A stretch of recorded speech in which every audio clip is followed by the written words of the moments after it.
The Call of Cthulhu by H P Lovecraft. Part 2. The Tale of Inspector Legrasse. The older matters which had made the sculptor's dream and bas-relief so significant to my uncle formed the subject of the second half of his long manuscript. Once before, it appears, Professor Engel had seen the hellish outlines of the nameless monstrosity, puzzled over the unknown hieroglyphics, and heard the ominous syllables which can be rendered only as Cthulhu. And all this in so stirring and horrible a connection that it is small wonder he pursued young Wilcox with queries and demands for data. The earlier experience had come in 1908. 17 years before, when the American Archaeological Society held its annual meeting in St. Louis. Professor Engel, as befitted one of his authority and attainments, had a prominent part in all the deliberations, and was one of the first to be approached by the several outsiders who took advantage of the convocation to offer questions for correct answering and problems for expert solution. The chief of these outsiders, and in a short time the focus of interest for the entire meeting, was a commonplace-looking, middle-aged man who had travelled all the way from New Orleans for certain special information unobtainable from any local source. His name was John Raymond Legrasse, and he was by profession an inspector of police. With him he bore the subject of his visit, a grotesque, repulsive, and apparently very ancient stone statuette, whose origin he was at a loss to determine. It must not be fancied that Inspector Legrasse had the least interest in archaeology. On the contrary, his wish for enlightenment was prompted by purely professional considerations. The statuette, idol, fetish, or whatever it was, had been captured some months before in the wooded swamps south of New Orleans during a raid on a supposed cultist meeting, and so singular and hideous were the rites connected with it that the police could not but realize that they had stumbled on a dark cult totally unknown to them, and infinitely more diabolic than even the most sinister secret societies. Of its origin, apart from the erratic and unbelievable tales extorted from the captured members, absolutely nothing was to be discovered. Hence the anxiety of the police for any antiquarian lore which might help them to place the frightful symbol, and through it track down the cult to its fountainhead. Inspector Legrasse was scarcely prepared for the sensation which his offering created. One sight of the thing had been enough to throw the assembled men of science into a state of tense excitement, and they lost no time in crowding round him to gaze at the diminutive figure, whose utter strangeness and air of genuinely abysmal antiquity hinted so potently at unopened and archaic vistas. No recognized school of sculpture had animated this terrible object, yet centuries and even thousands of years seemed recorded in its dim and greenish surface of unplaceable stone. The figure, which was finally passed slowly from man to man for close and careful study, was between 7 and 8 inches in height, and of exquisitely artistic workmanship. It represented a monster, of vaguely anthropoid outline, but with an octopus-like head whose face was a mass of feelers, a scaly, rubbery-looking body, prodigious claws on hind and fore feet, and long, narrow wings behind. This thing, which seemed instinct with a fearsome and unnatural malignancy, was of a somewhat bloated corpulence, and squatted evilly on a rectangular block or pedestal covered with undecipherable characters. The tips of the wings touched the back edge of the block, the seat occupied the centre, whilst the long, curved claws of the doubled-up, crouching hind legs gripped the front edge and extended a quarter of the way down toward the bottom of the pedestal. The cephalopod head was bent forward, so that the ends of the facial feelers brushed the backs of the huge forepaws, which clasped the croucher's elevated knees. The aspect of the whole was abnormally lifelike, and the more subtly fearful because its source was so totally unknown. Its vast, awesome, and incalculable age was unmistakable, yet not one link did it show with any known type of art belonging to civilization's youth, or indeed any other time. Totally separate and apart, its very material was a mystery, for the soapy greenish-black stone with its golden or iridescent flecks and striations resembled nothing familiar to geology or mineralogy. The characters along the base were equally baffling, and no member present, despite a representation of half the world's expert learning in this field, could form the least notion of even their remotest linguistic kinship. They, like the subject and the material, belonged to something horribly remote and distinct from mankind as we know it. Something frightfully suggestive of old and unhallowed cycles of life in which our world and our conceptions have no part. And yet, as the members severally shook their heads and confessed defeat at the inspector's problem, there was one man in that gathering who suspected a touch of bizarre familiarity in the monstrous shape and writing, and who presently told with some diffidence the odd trifle he knew. This person was the late William Channing Webb, professor of anthropology in Princeton University, and an explorer of no slight note. Professor Webb had been engaged 48 years before in a tour of Greenland and Iceland in search of some runic inscriptions which he failed to unearth, and whilst high up on the West Greenland coast had encountered a singular tribe or cult of Esquimaux, whose religion, a curious form of devil worship, chilled him with its deliberate bloodthirstiness and repulsiveness. It was a faith of which other Eskimo knew little, and which they mentioned only with shudders, saying that it had come down from horribly ancient eons before ever the world was made. Besides nameless rites and human sacrifices, there were certain queer hereditary rituals addressed to a supreme elder devil, or Tornasuk. And of this Professor Webb had taken a careful phonetic copy from an aged Angakok, or priest, expressing the sounds in Roman letters as best he knew how. But just now of prime significance was the fetish which this cult had cherished, and around which they danced when the aurora leapt high over the ice cliffs. It was, the professor stated, a very crude bas-relief of stone, comprising a hideous picture and some cryptic writing, and so far as he could tell, it was a rough parallel in all essential features of the bestial thing now lying before the meeting. This data, received with suspense and astonishment by the assembled members, proved doubly exciting to Inspector Legrasse, and he began at once to ply his informant with questions. Having noted and copied an oral ritual among the swamp cult worshippers his men had arrested, he besought the professor to remember as best he might the syllables taken down amongst the diabolist Eskimo. There then followed an exhaustive comparison of details, and a moment of really awed silence when both detective and scientist agreed on the virtual identity of the phrase common to two hellish rituals so many worlds of distance apart.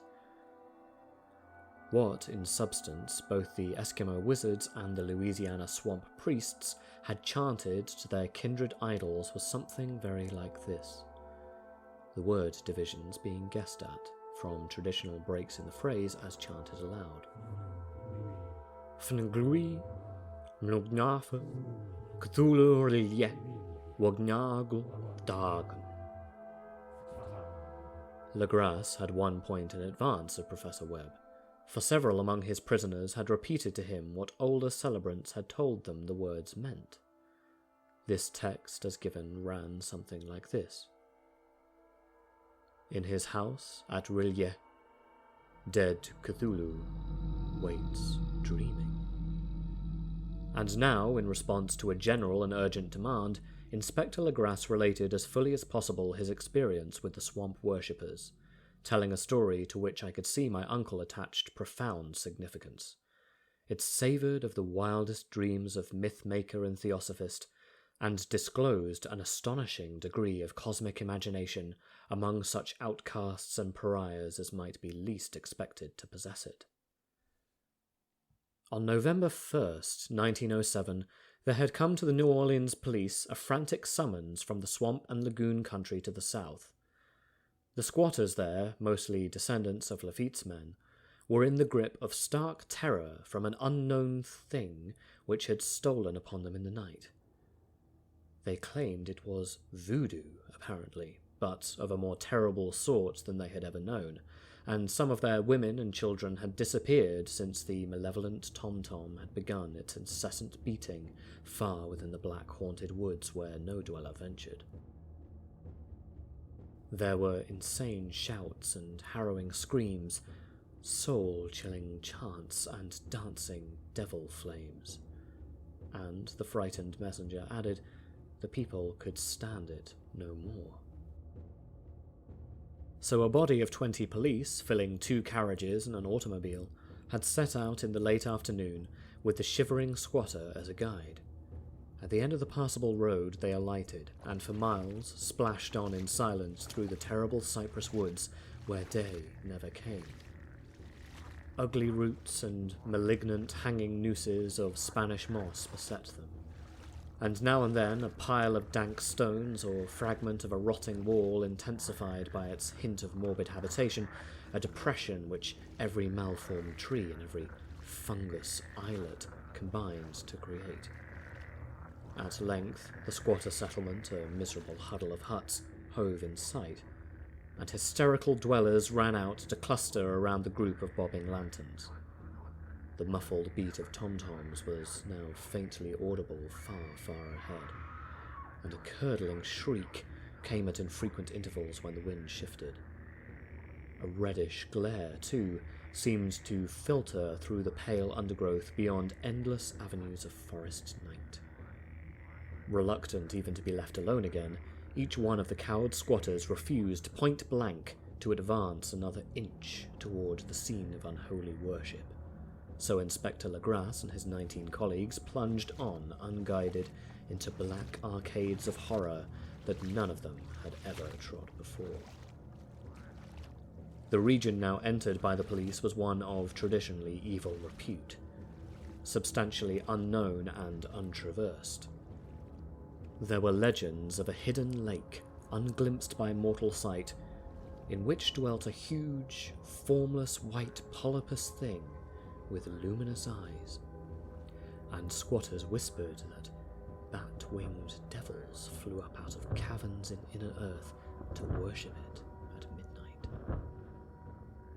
They said it had been there before d'Urberville, before La Salle, before the Indians, and before even the wholesome beasts and birds of the woods.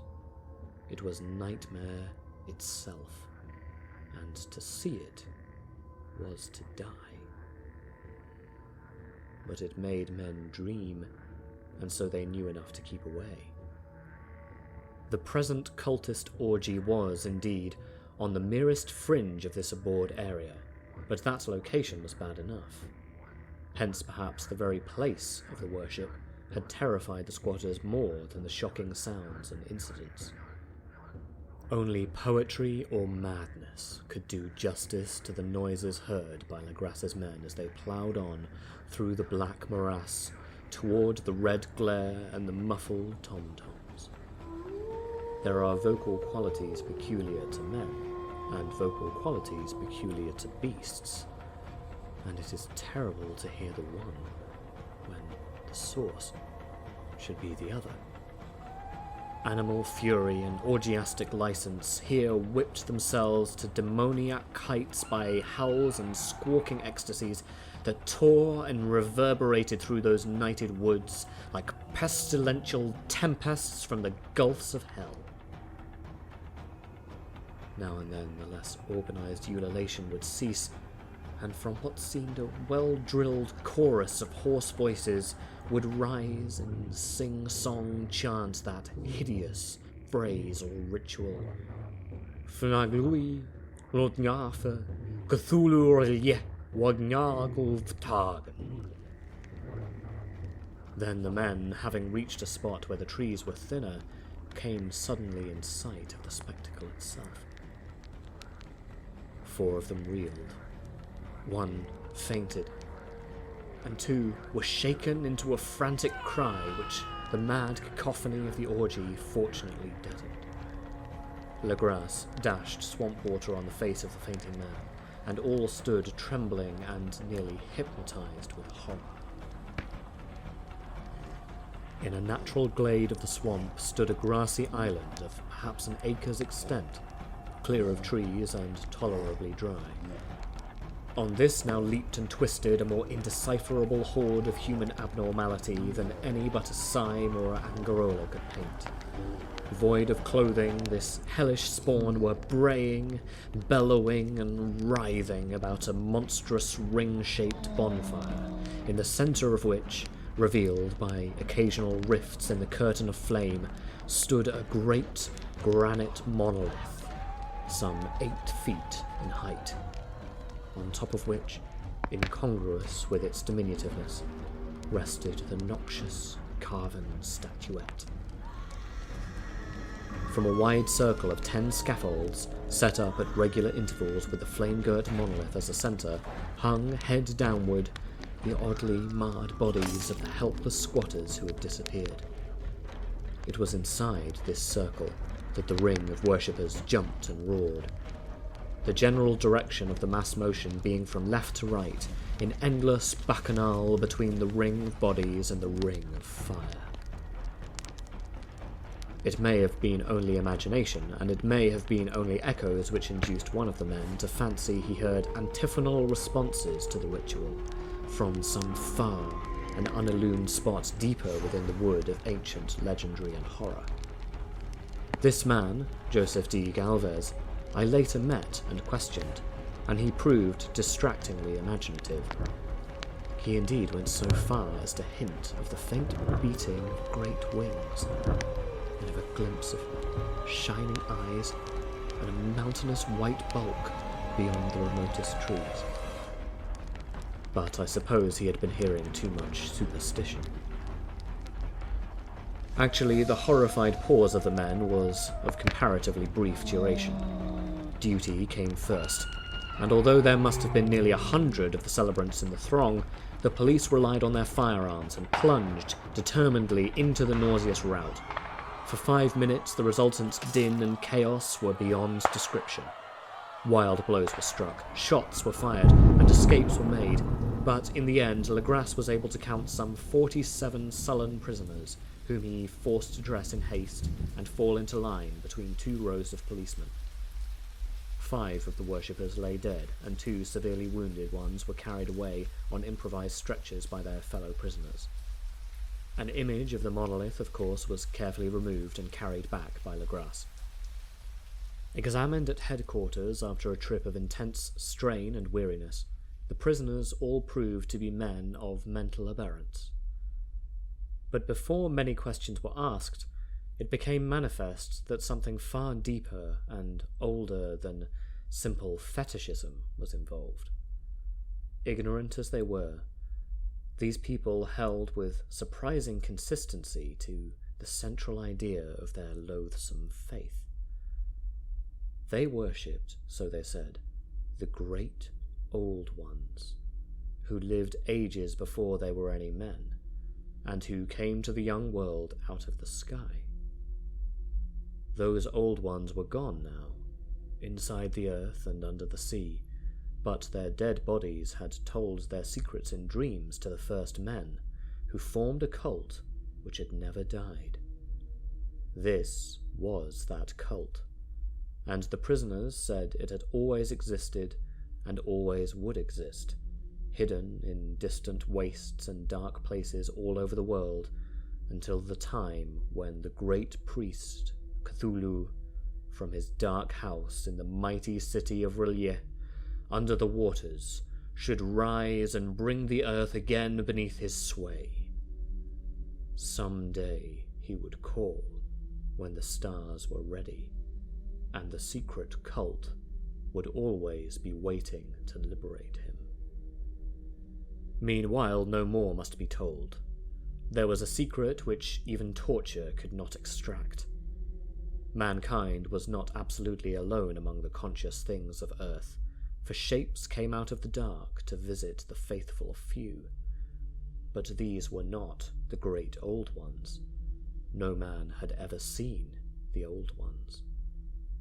The carven idol was great Cthulhu, but none might say whether or not the others were precisely like him.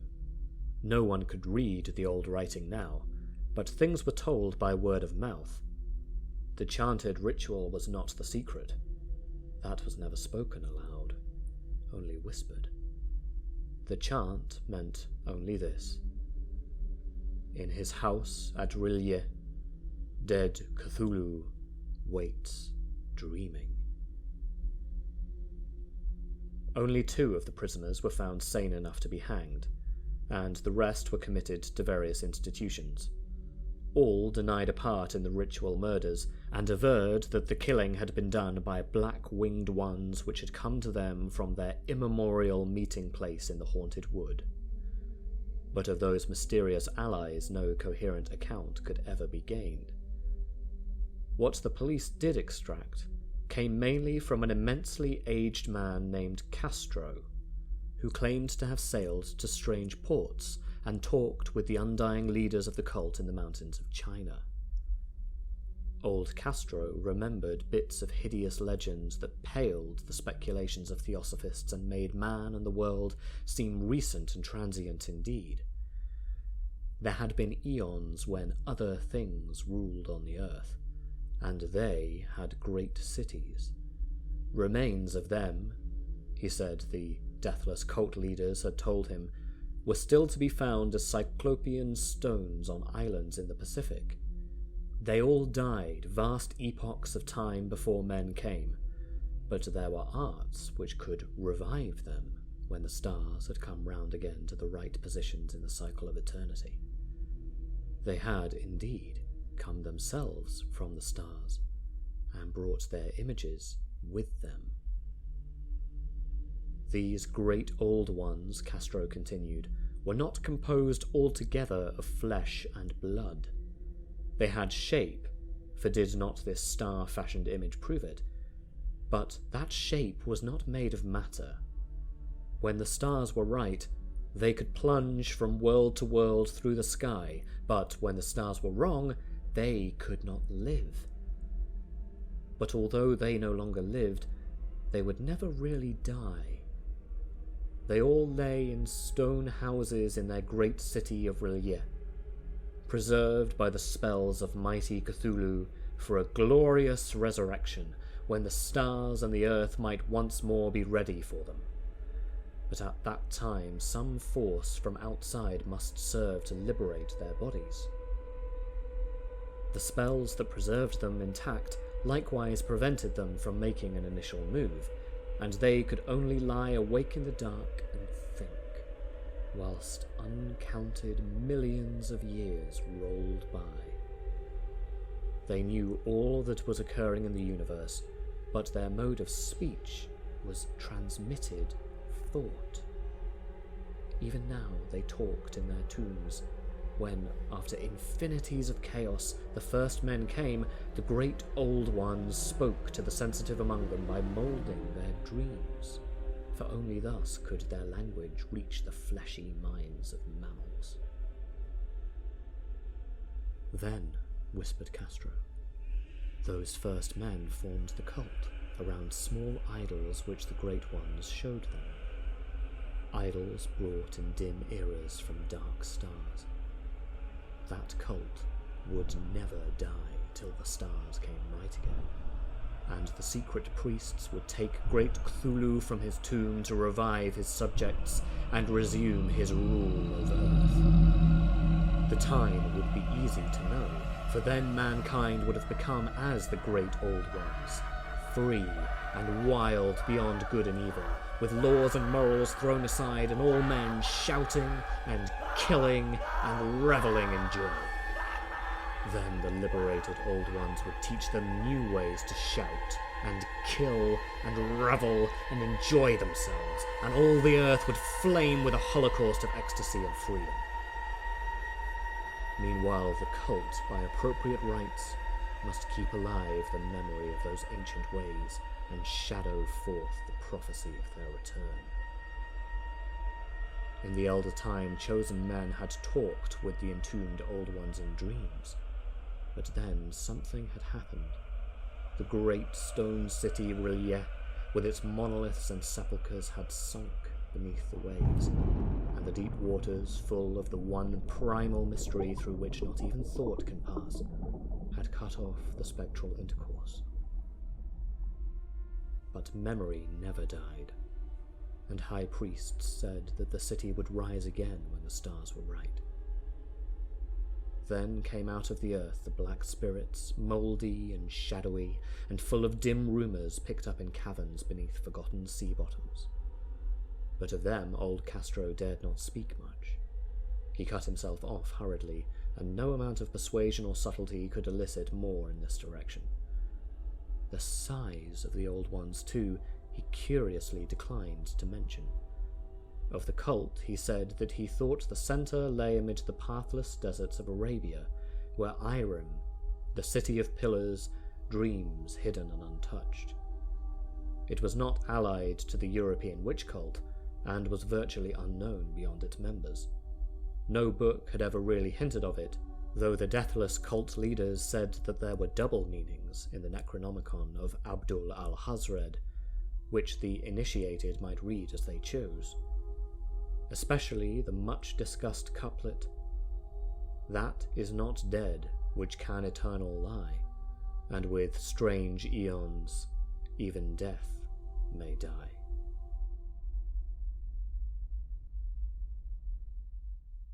Legrasse, deeply impressed and not a little bewildered, had inquired in vain concerning the historic affiliations of the cult. Castro, apparently, had told the truth when he said that it was wholly secret. The authorities at Tulane University could shed no light on either cult or image, and now the detective had come to the highest authorities in the country and met with no more than the Greenland tale of Professor Webb. The feverish interest aroused at the meeting by Legrasse's tale, corroborated as it was by the statuette, is echoed in the subsequent correspondence of those who attended, although scant mention occurs in the formal publications of the Society. Caution is the first care of those accustomed to face occasional charlatanry and imposture. Legrasse for some time lent the image to Professor Webb, but at the latter's death it was returned to him and remains in his possession, where I viewed it not long ago. It is a truly terrible thing, and unmistakably akin to the dream sculpture of young Wilcox. That my uncle was excited by the tale of the sculptor I did not wonder, for what thoughts must arise upon hearing, after a knowledge of what Legrasse had learned of the cult, of a sensitive young man who had dreamed not only the figure and exact hieroglyphics of the swamp-found image and the Greenland devil tablet, but had come in his dreams upon at least 3 of the precise words of the formula uttered alike by Eskimo diabolists and cultist Louisianans. Professor Engel's instant start on an investigation of the utmost thoroughness was eminently natural, though privately I suspected young Wilcox of having heard of the cult in some indirect way, and of having invented a series of dreams to heighten and continue the mystery at my uncle's expense. The dream narratives and cuttings collected by the professor were, of course, strong corroboration, but the rationalism of my mind and the extravagance of the whole subject led me to adopt what I thought the most sensible conclusions. So, after thoroughly studying the manuscript again and correlating the theosophical and anthropological notes with the cult narrative of Legrasse, I made a trip to Providence to see the sculptor and give him the rebuke I thought proper for so boldly imposing upon a learned and aged man. Wilcox still lived alone in the Fleur-de-Lis building in Thomas Street, a hideous Victorian imitation of 17th century Breton architecture which flaunts its stuccoed front amidst the lovely colonial houses on the ancient hill, and under the very shadow of the finest Georgian steeple in America. I found him at work in his rooms, and at once conceded from the specimens scattered about that his genius is indeed profound and authentic. He will, I believe, sometime be heard from as one of the great decadents, for he has crystallized in clay, and will one day mirror in marble, those nightmares and fantasies which Arthur Machen invokes in prose and Clark Ashton Smith makes visible in verse and painting. Dark, frail, and somewhat unkempt in aspect, he turned languidly at my knock and asked me my business without rising. When I told him who I was, he displayed some interest, for my uncle had excited his curiosity in probing his strange dreams, yet had never explained the reason for the study. I did not enlarge his knowledge in this regard, but sought with some subtlety to draw him out. In a short time I became convinced of his absolute sincerity, for he spoke of the dreams in a manner none could mistake. They and their subconscious residuum had influenced his art profoundly, and he showed me a morbid statue whose contours almost made me shake with the potency of its black suggestion. He could not recall having seen the original of this thing except in his own dream bas-relief, but the outlines had formed themselves insensibly under his hands. It was, no doubt, the giant shape he had raved of in delirium. That he really knew nothing of the hidden cult, save from what my uncle's restless catechism had let fall, he soon made clear, and again I strove to think of some way in which he could possibly have received the weird impressions. He talked of his dreams in a strangely poetic fashion, making me see with terrible vividness the damp cyclopean city of slimy green stone, whose geometry, he oddly said, was all wrong, and hear with frightened expectancy the ceaseless half-mental calling from underground, "Cthulhu vertagen! Cthulhu vertagen!" These words had formed part of that dread ritual which told of dead Cthulhu's dream vigil in his stone vault at Rillier, and I felt deeply moved, despite my rational beliefs. Wilcox, I was sure, had heard of the cult in some casual way, and had soon forgotten it amidst the mass of his equally weird reading and imagining. Later, by virtue of its sheer impressiveness, it had found subconscious expression in dreams, in the bas-relief, and in the terrible statue I now beheld, so that his imposture upon my uncle had been a very innocent one. The youth was of a type, at once slightly affected and slightly ill-mannered, which I never could like, but I was willing enough to now admit both his genius and his honesty. I took leave of him amicably, and wish him all the success his talent promises. The matter of the cult still remained to fascinate me, and at times I had visions of personal fame from researches into its origin and connections. I visited New Orleans, talked with Legrasse and others of that old-time raiding party, saw the frightful image, and even questioned such of the prisoners as still survived. Old Castro, unfortunately, had been dead for some years. What I now heard so graphically at first hand, though it was really no more than a detailed confirmation of what my uncle had written, excited me afresh, for I felt that I was on the track of a very real, very secret, and very ancient religion, whose discovery would make me an anthropologist of note. My attitude was one of absolute materialism, as I wish it still were, and I discounted with almost inexplicable perversity the coincidence of the dream notes and odd cuttings collected by Professor Engel. One thing I began to suspect, and which I fear I now know, is that my uncle's death was far from natural. He fell on a narrow hill street leading up from an ancient waterfront swarming with insalubrious people after a careless push from a sailor. I would not be surprised to learn of secret methods and poisoned needles as ruthless and as anciently known as the cryptic rites and beliefs. Legrasse and his men, it is true, have been let alone, but in Norway, a certain seaman who saw things is dead. Might not the deeper inquiries of my uncle after encountering the sculptor's data have come to sinister ears? I think Professor Engel died because he knew too much, or because he was likely to learn too much. Whether I shall go as he did remains to be seen, for I have learned much now.